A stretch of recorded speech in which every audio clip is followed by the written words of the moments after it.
నేను మిత్రుడు రామకృష్ణ కవికి ఒక దత్తపతి మనది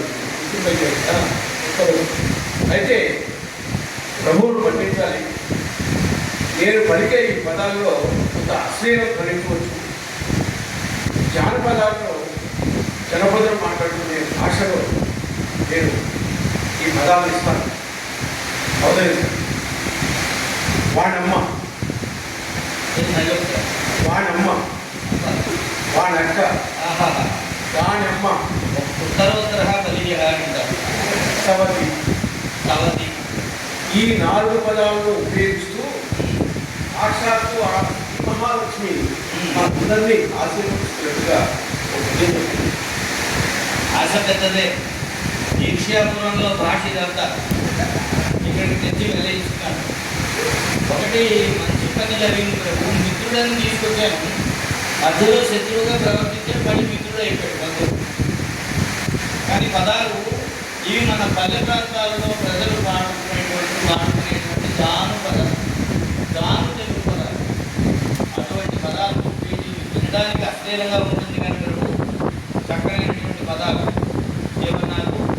వాణి అమ్మ సంధి జరిగింది వానమ్మ, వాణి అక్క సంధి జరిగింది వానక్క, దాని అమ్మ సంధి జరిగింది. చాలా తెలివిగా 4వ పదము సవతి అని ఇచ్చాడు. అందులో సంధి లేదు.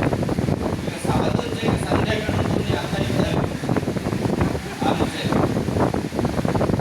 ఇక్కడ ఈ పద్యాన్ని జరుగుతోటి మహాలక్ష్మి కటాక్షం కావాలి, సాధిద్దాం.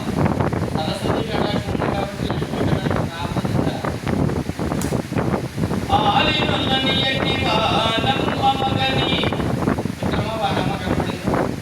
ఆలినొల్లని ఎట్టి వానమ్మ మగని అందుదాగిన ఎట్టి వానక్క మగని నమ్మినాదని చెరచు దానమ్మ సవతి. 3 పాదములు అయినాయి. వీటి అర్థం చెప్పారు 4వ పదం. కానీ 4 పదములు వచ్చేసినాయి. ఇంకా లక్ష్మీదేవి కదా రావాలి, అమ్మవారు కూడా వస్తుంది. ఆలి నొల్లని వాడు నాకు భార్య అక్కర్లేదు అని భీష్మ ప్రతిజ్ఞ చేసేవాడు భీష్ముడు. వానమ్మ గంగమ్మ. ఆ గంగమ్మ మగడు సముద్రుడు, నదీ నామ సాగరుడు, అంచేత సముద్రుడు. ఆ మగని అందు ఆ సముద్రుని ఎందు దాటిన వాడు నైనాకు. వానక్క పార్వతీదేవి. ఆ పార్వతీదేవి యొక్క మగడు పరమేశ్వరుడు. ఆ పరమేశ్వరుడిని నమ్మినవాడు రావణ బ్రహ్మ. అతన్ని చెరచినటువంటిది అంటే వాటిని నాశనం చేసినటువంటిది సీతమ్మ. ఆ సీతమ్మ దానమ్మ, ఆ సీతమ్మ అమ్మ భూదేవి. ఆ భూదేవి యొక్క సవతి ఎవరంటే శ్రీదేవి లక్ష్మీదేవి.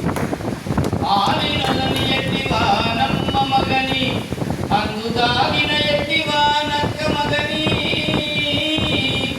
నమ్మినాదని చెరచు దానమ్మ సవతి సిరులు కురిపించి ప్రభుని రక్షించుగాక.